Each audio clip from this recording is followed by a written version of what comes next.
আসসালামু আলাইকুম। সবাই কেমন আছেন? আশা করি প্রত্যেকে ভালো আছেন। তো আজকে বলকেই আমার থাকতেছে চিংড়ি মাছগুলো আমাদের গাঙ্গের, ঠিক আছে? তো দেখতেছেন চিংড়ি আছে এখানে, কাইল্লারা আছে এখানে। তো মাছগুলো খুবই সুন্দর, খুবই ভালো লাগছে, তার জন্য একটা ভিডিও টিউটোরিয়াল বানানো। ট্যাংরা মাছ আছে, পুঁটি মাছ আছে এখানে, দেখছেন?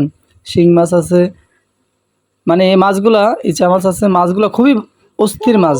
এটি একবার নতুন, মানে ধরে আনছে আপনার ইয়ার থেকে, আমগো খালের থেকে। কে কী বলে এটা জানি না, আমগো খালের থেকে মাছগুলো ধরে আনছে। তবে ইচা মাছগুলো খুবই সুন্দর দেখে, আর মনটা মানাতে পারি নাই, তার জন্য আমি একটা টিউটোরিয়াল বানাই, একটা ব্লগ বানাই, দেখি খুবই ভালো লাগতেছে ভাই, বুঝছেন? মাছগুলা 1400 টাকা করে বিক্রি করতেছে ইচাগুলা, এই যে কাল্লারগুলা, ঠিক আছে? দেখছেন পাগুলা দেখেন, 1400 টাকা কেজি। আর এই যে ট্যাংরাগুলো 400 টাকা কেজি, পুঁঠিগুলা 200 টাকা কেজি, শিংগুলা 500 টাকা কেজি।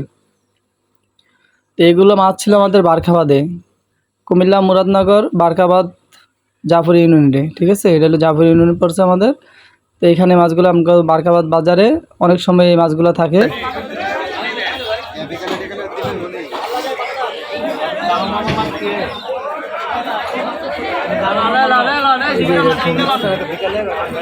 অরিজিনাল গাঙ্গের ইচা মাছ।